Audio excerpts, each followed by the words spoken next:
when you hit the fame and the success, like what really happens? Like, I think we all want it, but what really goes down, and are you really ready for it?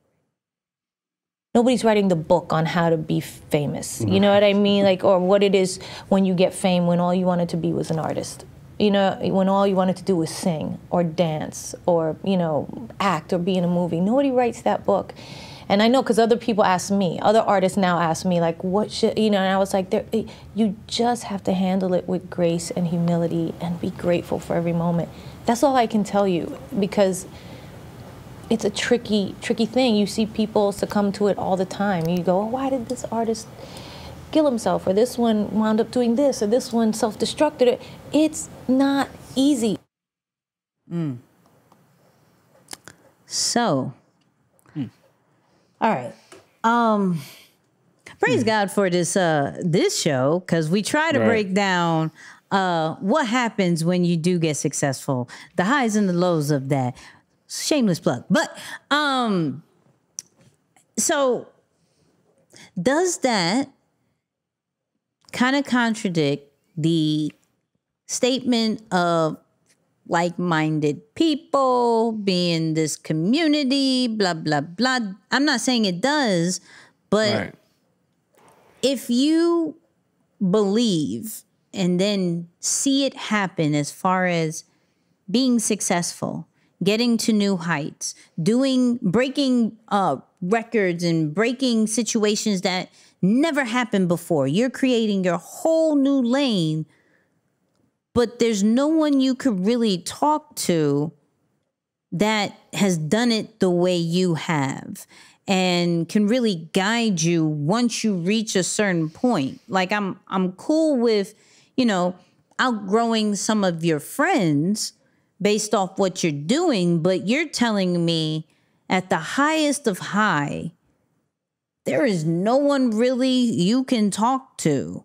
Like you're now, and maybe that's where the shift is from, except from the whole not necessarily feeling like you're alone, but understanding maybe that your role has just shifted to now teaching, you know? To now, I've hit the highest. So now let me help others get to this point, because I know there's no other person that can really speak the way I can. I like, there's so many things I could say about this, like, because I don't want to think that, hey, I get there and I'm going to be lonely. I'm going to be, you know, I'm not going to have anybody to be like, yo, you know, did you see these numbers? And you're like, nah, I've never seen these numbers. Yo, did you make this amount of money? I've never made this amount of money. Yo, did you have these? No. Okay, then why do I have you around? I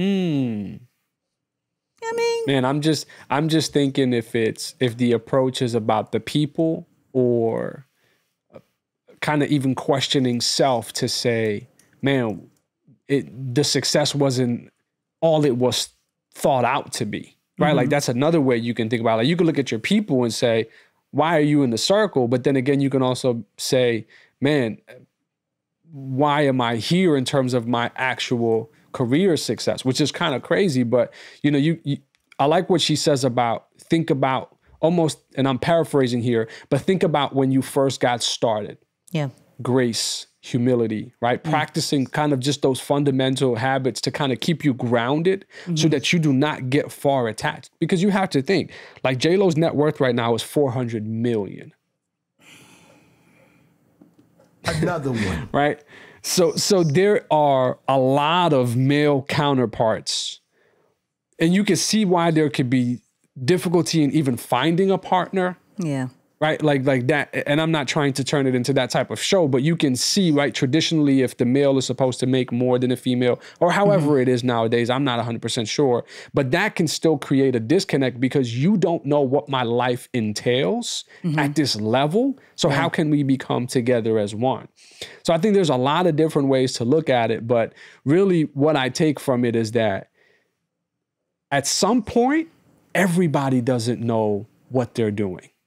In some part of the journey, whether that may be in the beginning, whether that may be you get to a level of success that you're at new heights, that everything is brand new territory. And it gives almost the confidence to say, like, it's okay sometimes if you don't know, right? And if you tried seeking counsel and you can't seem to find the person that resonates, you can continue to embark and discover for yourself.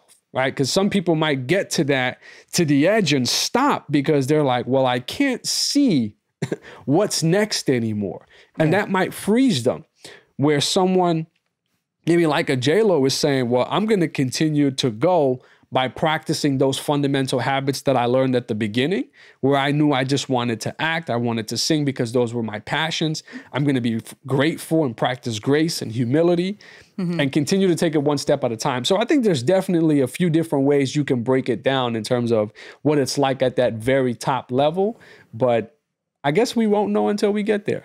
Notice I said when. Hey. So this is why you're telling me her and the dancer didn't work out?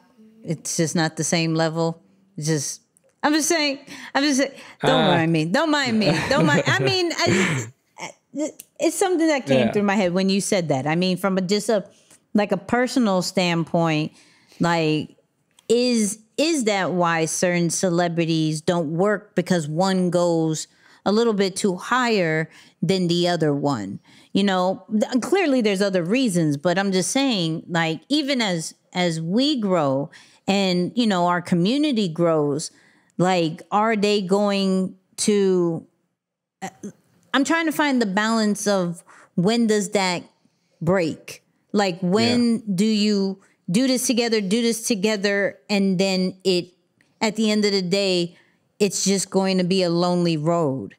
Like, because to sit here and say that we're not going to be successful is blah. Like, that's not going to happen. We're going to be one of the top podcasts out there, if not top. I'm just saying, right? Claim it. And hold on.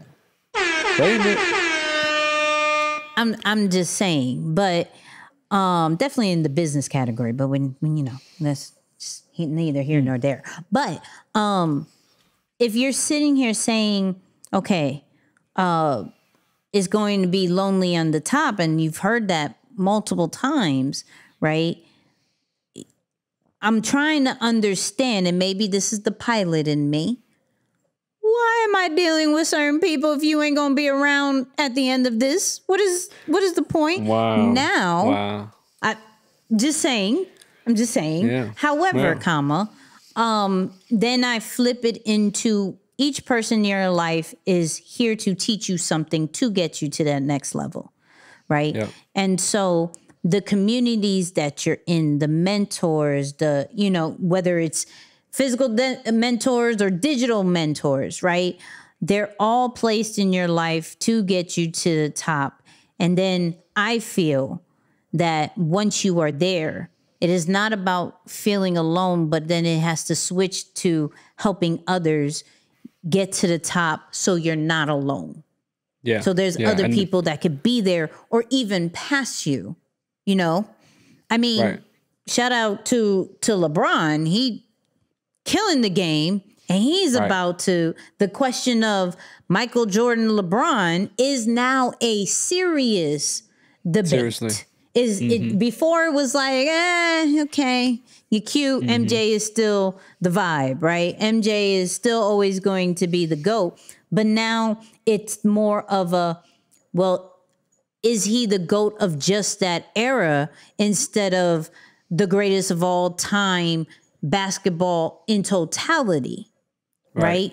So LeBron could look at his teammates and not really have those same conversations. He would have to go to Jordan, you know? He would have to go to some of the Hall of Fame people, right?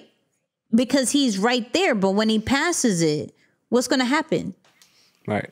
You know? But I think, I think that's the beauty of some of the people like a Kevin Hart, and all the people who we've done breakdowns are on, like a Kevin Hart. We even saw some of it with Floyd Mayweather. LeBron, you mentioned that example where you want to be conscious and aware enough to make sure that there's a select people you want to bring with you no matter where you go, right? Like we have to believe that we can attract a select few individuals that are meant to stay with us. Jay-Z, another example, who we see almost his entire circle, he's helped them become, you know, $1 million brands or businesses because of like, hey, maybe I learned from that mistake that there are some people who didn't nurture enough relationships or didn't grow enough of their people so that when they got to their highest level of success, they felt lonely.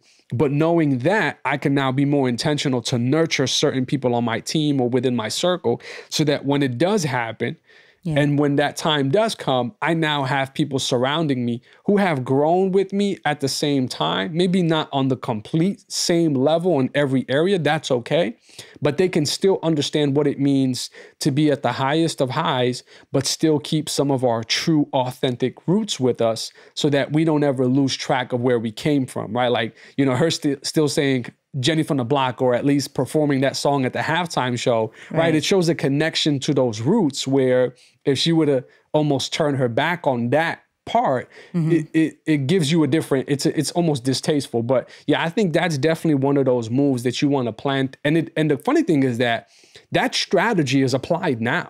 Right. Like that strategy isn't practiced when you become successful. You're like, oh yeah, let me go build people. No, you have to start dedicating a portion of, and this is where you have to look at that ROI and see how meaningful those relationships and what it would feel like to you now to dedicate some energy to your people to build them up currently so that in the future you can reap those benefits. So it's definitely a tricky scenario, but worth a shot when you study the greats, those who have done it right and those who haven't. And it's like, man, the difference is key people built their people while they were growing instead of saying, well, you wait back here. Let me go do my thing and I'll come back and get you. By the time that happens, forget about it.